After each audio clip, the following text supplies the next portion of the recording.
नमस्ते इंजीनियर साहब, साथी साहब। और ई जितना भी देख रहल बानी इंजीनियर साथी साहब, अपने ई चैनल पर है एकदम बुझलू कि अपने के पढ़ाई एकदम एक कहल जाला एकदम उत्कृष्ट लेवल पर होए वाला बा। कैसे कि हम आजू से अपन लेवल अपन भाषा में शुरू कैले छी इंजीनियरिंग के 5th लेवल के तैयारी। वैसे अब तैयारी हुई अपन भाषा में और पढ़ाई भी हुई आज से अपन भाषा में और समझल भी जाई अपन भाषा में और ई एग्जाम देवल जाई एकदम ठीक लगावल जाएगा अपन भाषा में समझ के। तो चलो शुरू करल जाओ इंजीनियरिंग के लोक सेवा प्रिपरेशन। सब इंजीनियर 5th लेवल के लोग से सेवा प्रिपरेशन शुरू करल जाओ आज से हमने के टारगेट बा कि आवे वाला एग्जाम में एकदम अच्छा नंबर ले आके और ई अपन सपना के पूरा करे के ई टारगेट रखू आज से। और अपने के समझे वाला जो प्रॉब्लम रहे वो हमरा दे दू, उस प्रॉब्लम हम ले ली अपने के आज से। अब हम समझाएं अपने के केना इंजीनियरिंग में सिलेबस अनुसार केना केना थी बा टॉपिक सब के समझावे के काम हमर हो गेल। अब अपने के काम भेल पढ़े के मात्र और ई नाम निकाले के मात्र। समझावे के काम हमर, पढ़े के काम अपने के भइल, समझे के काम अपने के भइल। तो चलो जाओ शुरू कर जाओ सिलेबस अनुसार लोक सेवा के 5th लेवल के जो भी सिविल इंजीनियरिंग के सिलेबस बा वही अनुसार शुरू कर जाओ। तो चलो क्लासिफिकेशन शुरू में हमनी के क्लासिफिकेशन ऑफ सर्वे से शुरू करल जाओ। Based on the curvature of earth primary classification भी कहल जाला एकरा। देखल जाओ द सर्वे, ई सर्वे के 2 टाइप्स में चाहे हमनी के क्लासिफाई कइल बा कौन बा। एगो प्लेन सर्वे बा और ई दूसरा जियोडेटिक सर्वे बा। तो प्लेन सर्वे के और जियोडेटिक सर्वे के हमनी तुलना करते जाएम और ई दोनों के समझते जाएम, ठीक बा। ताकि हमनी के प्लेन सर्वे के और जियोडेटिक सर्वे के तुलना भी करे के सीख लेम और ई ओकर जो फीचर्स बा प्लेन सर्वे के और जियोडेटिक सर्वे के उ सब के हमनी के एकदम समझ जाएम। तो चलो शुरू करल जाओ ये अध्ययन कार्यक्रम। समझावे के काम हमर और समझे के काम अपने के बा। तो चलो अपने समझे में देर न करूँ, ई वीडियो के पर लागल रहू और समझते रहू ताकि अपने भी एग्जाम में अच्छा स्कोर ले आ सकी और ये नाम निकाले में सफल हो जाए। तो चलो शुरू करूँ। फर्स्ट नंबर में हमने के बा कर्वेचर ऑफ द अर्थ। प्लेन सर्वे में कथी कहल जाला जोन अर्थ के कर्वेचर होला, जैसे हमने के दिखा देता नहीं हमने के प्लेन सर्वे में का होला कि जोन अर्थ के कर्वेचर होला ओकरा कंसीडर ना कइल जाला। जितना भी कर्व टाइप के रहला उ सब के कंसीडर ना करके अर्थ के सर्वे कइल जाला। जैसे देखल जाओ हमनी के जैसे ई अर्थ के कर्वेचर बा,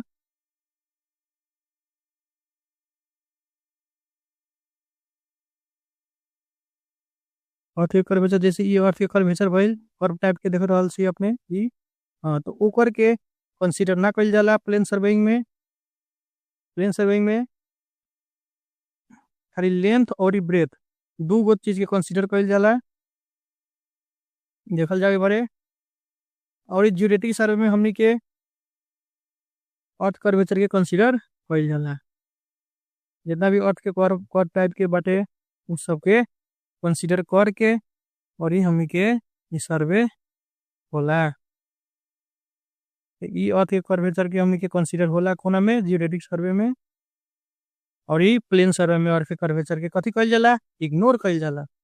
ओकरा के अर्थ के एकदम प्लेन हो कह के मान के और ई ओकर सर्वे कइल जाला। तो चली फर्स्ट नंबर के अपने एकदम अच्छा से बुझल हो। दूसरा नंबर में चलल जाओ एक्यूरेसी। एक्यूरेसी कोना में अच्छा प्लेन सर्वे में हमनी के एक्यूरेसी कथी बाटे लो बा एकर तुलना में जियोडेटिक सर्वेइंग के तुलना में। प्लेन सर्वेइंग में हमनी के काहे एक्यूरेसी लो बा वो भी समझल जाओ। काहे कि हमनी के प्लेन सर्वेइंग में कथी करेनी कर्वेचर ऑफ द अर्थ के कथी करेनी इग्नोर करेनी, ओई के लेल हमनी के जियोडेटिक के तुलना में एकर एक्यूरेसी तनका लो होला। तो चलल जाओ अब तीसरा नंबर में एरिया। अगर एरिया 260 स्क्वायर किलोमीटर से यदि कम बा तो बुझू में प्लेन सर्विंग हुई। यदि एरिया 260 स्क्वायर किलोमीटर से ज़्यादा बाटे तो ओमे जियोडेटिक सर्वे कार्य करल जाला। तो ई एकदम ध्यान रखम, मेन पॉइंट बाटे एज्यूम और सरफेस के एज्यूम कथी करल जाला देखल जाओ।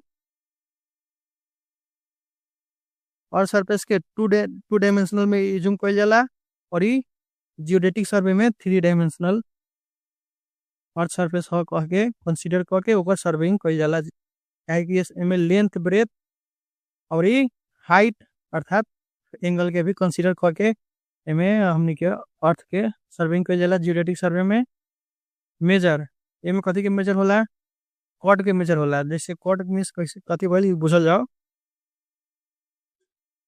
प्लेन सर्वे में जैसे ई मानी वो अभी हम अर्थ के एगो सिंपल देखा बतानी, देखो ताकि समझ में आ जाए अपने के। जैसे ई अर्थ भइल त एकर जोन ई कॉर्ड भइल, कॉर्ड बनावल जाओ हमनी के। हम्म, कोनो भी अगर स्ट्रेट लाइन बाटे ई एमे हमनी के आर्क टाइप के यदि बना देम तो उ कथी हो जाई, ओकर कॉर्ड हो जाई। जैसे स्ट्रेट लाइन भइल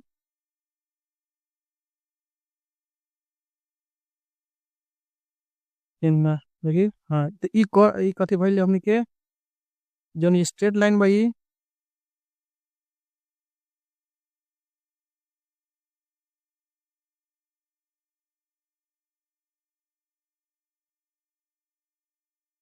ल देखल जाओ हमनी के ई जोन स्ट्रेट लाइन बा हमनी के ओकरा कॉर्ड कहेला।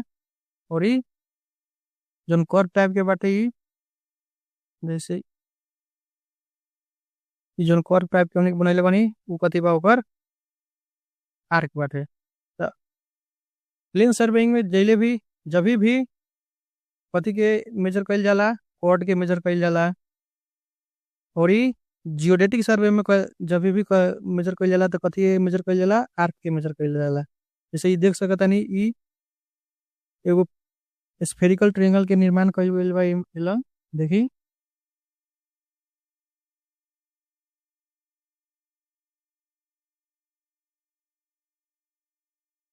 हाँ तो ये देखी जोन स्फेरिकल ट्रायंगल बा ई बा जोन हमनी के स्फेरिकल ट्रायंगल में कथी के मेजर स्फेरिकल अर्थ स्फीयर बा कह के जियोडेटिक सर्वे में मेजर कइल जाला। और ई ओमे स्फेरिकल ट्रायंगल के निर्माण कइल जाला। और ई प्लेन सर्वे में हमनी के कौन सा अथी ट्रायंगल के निर्माण कइल जाला, हमनी के प्लेन ट्रायंगल के निर्माण क के और ओकरा सर्वे कइल जाला। तो ई ध्यान रखम। चली फिर दूसरा लाइन में चलल जाओ। मेजर एमे कॉर्ड के मेजर कइल जाला प्लेन सर्वेइंग में। जैसे यहाँ देख सके छी अपने कॉर्ड के मेजर कइल जाला। और ये जियोडेटिक सर्वे में आर्क के मेजर कइल जाला। जैसे आर्क में सी लेखन बने बनी और तो ओकरा आर्क बुझो। और ये प्लम्ब ऑफ लाइन तब जानते हो हम जो उ एगो अथी लेखन रहेला टोन घंटी के लेखन रहेला, वो हमनी की भाषा में घंटी कहला।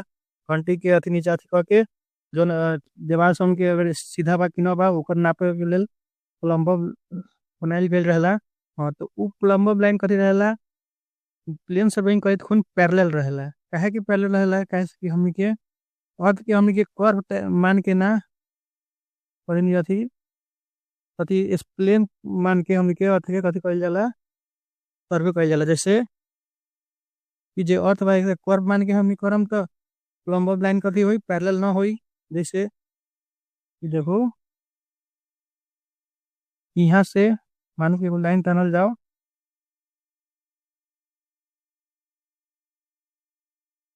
ई एगो लाइन टानल जाओ और ई लाइन देखल जाओ। अगर कितना एरिया के हमनी के सर्वे करी छी तो ई देखी तो ई पैरेलल लाइन पैरेलल होई था, सेंटर ओर तो भागेला चाही था। ई कथी दोनों पैरेलल ना हो रहल बा, है कि ना। अगर हम ई अर्थ के छोटा सा पॉइंट पर अगर सर्वे कर रहल छी, जैसे ये इतना पॉइंट पर ये दोनों कथी रही, दोनों पैरेलल जाए। तो वैसे जब छोटा एरिया 260 स्क्वायर किलोमीटर से कम एरिया में जब सर्वे होला तो हमनी के लंबा लाइन कथी हो जाला पैरेलल रहेला। और 260 स्क्वायर किलोमीटर से ज़्यादा एरिया में यदि हमनी सर्वे करम तो उनमें कथी होला हमनी के प्लम्बर लाइन पैरेलल ना रहेला। तो ये पूरा ध्यान रखो अपने सब। तब चली अब नेक्स्ट पॉइंट में चलल जाओ रेडियस। यहाँ देखल जाओ अब रेडियस के बाद बुझल जाओ ई लेस रेडियस होला और ई प्लेन सर्वेइंग हमनी के लेस रेडियस होला और ई जियोडेटिक सर्वेइंग मोर रेडियस होला। रेडियस मतलब एकदम विश्वासिलो होला एकदम एक्यूरेट होला एकदम ज़्यादा कौन होला हमनी के जियोडेटिक सर्वे मोर एक्यूरेट रहला। और ई प्लेन सर्वेइंग के करेला ओका जियोडेटिक सर्वेइंग के तुलना में तनिका लेस रहेला। डन बाय केकरा द्वारा कइल जाला वो भी जानल जाओ हमनी के प्लेन सर्वेइंग चाहे इंडिविजुअल ऑर्गेनाइजेशन द्वारा कइल जाला। जैसे अपने के हो गइल कोनो संस्था हो गइल वो ओकरा द्वारा प्लेन सर्वेइंग कैरी कइल जाला। जैसे हमनी के कोनो कंस्ट्रक्शन कंपनी हो गइल वो सब कौन काम करी प्लेन सर्वेइंग के काम कर सके था। कोनो भी ऑर्गेनाइजेशन कोनो इंडिविजुअल ऑर्गेनाइजेशन बा तो वो प्लेन सर्वेइंग के काम मात्र कर सके। ओकरा हक अधिकार में जियोडेटिक सर्वेइंग ना रहेला काहे कि जियोडेटिक सर्वेइंग बहुत लार्ज एरिया में कइल जाला। एगो कंट्री के बाउंड्री फिक्स करे के लेल जियोडेटिक सर्वे के कैरी कइल जाला। ओइ के लेल हमनी के जियोडेटिक सर्वे हमनी के कथी कौन कैरी करेला गवर्नमेंट डिपार्टमेंट के मात्र हक में रहेला कि अपन बाउंड्री के निर्धारण कर सको या कोनो स्टेट के बाउंड्री निर्धारण करे के बाद गवर्नमेंट अपन सर्वेइंग के प्रक्रिया शुरू करी। वही सब स्टेट सब के बाउंड्री फिक्स करी सर्वे करके तो ओकर जियोडेटिक सर्वे के काम कौन करेला हमनी के गवर्नमेंट ऑर्गेनाइजेशन करेला। और यूज सब देखी यूज कहाँ कहाँ होला एकर प्लेन सर्वेइंग के जितना भी हमनी के इंजीनियरिंग बाटे ना उस सब में हमनी के कौन सर्वे होला प्लेन सर्वे यूज होला। जितना भी बाउंड्री फिक्स करे के रही कंट्री के स्टेट के तो उसमें कथी कौन सर्वे हम होला जियोडेटिक सर्वे होला। तो बुझी कि स्टेट के बाउंड्री 260 स्क्वायर किलोमीटर से ज़्यादा हो कि ना एकदम। अब बाहर का बाउंड्री फिक्स करे के लेल हमनी के एकदम एक हाई प्लेस चाहिए तब न हमनी के बाउंड्री फिक्स कर सके। ओइ के लेल हमनी के बाउंड्री फिक्स करे के लेल कोनो भी कंट्री के होइल या कोनो भी कॉन्टिनेंट के होइल या कोनो भी देश के स्टेट सब के बाउंड्री फिक्स करे के लेल हमनी के जियोडेटिक सर्वे के आवश्यकता पड़ेला। तो चलल जाओ हमनी के जोन हमी सोन के सर्वेइंग डिपार्टमेंट जितना भी रहेला जोन सानो छोटा छोटा पुल के सर्वे करेला वो सब प्लेन सर्वे भइल। जितना भी घर के सर्वे होला जगह के वो सब प्लेन सर्वे में आगल कहे कि 260 स्क्वायर किलोमीटर से कम बाटे ओकरा बुझल जाओ प्लेन सर्वेइंग। और ई जियोडेटिक सर्वेइंग जितना भी कंट्री सब के बाउंड्री फिक्स करी गइल बा और ई स्टेट सब कंट्री भीतर के जितना भी स्टेट सब के बाउंड्री फिक्स कइल बा वो भर के यदि 260 स्क्वायर किलोमीटर से ज़्यादा बाटे तो वो बुझी कि जियोडेटिक सर्वे अंतर्गत पड़ल रहल बा। तो चलो नोट अब लास्ट पॉइंट में हमके देखल जाओ वो कुछ नोट बा देखल जाओ एकरा। यहाँ देखो 18.2 किलोमीटर में हमनी के आर्क अर्थात ई आर्क और ई सबटेंडेड कॉर्ड जोन स्ट्रेट लाइन होला ओकर बीच के फर्क 10 सेंटीमीटर के रहेला। जैसे अगर 18.2 किलोमीटर हमनी के एना जाम तो एकरा जोन आर्क बा ओकरा बीच के जोन फर्क होई वो 10 सेंटीमीटर के रहे। ये सब पे ध्यान रखम ये बहुत इंपॉर्टेंट चीज बा। तो कौन ये भी पूछल जाला कोनो एग्जाम में पूछले बैठे तो हम रख देले छी नोट में 95.5 बा। देखो ये 95.5 बाटे यहाँ देख सकल छी 95.5 किलोमीटर स्क्वायर बाटे पॉइंट मिटा गइल बा तनका मात्र देख रहल बा वैसे हम चाहे छी वो पॉइंट दे देबो।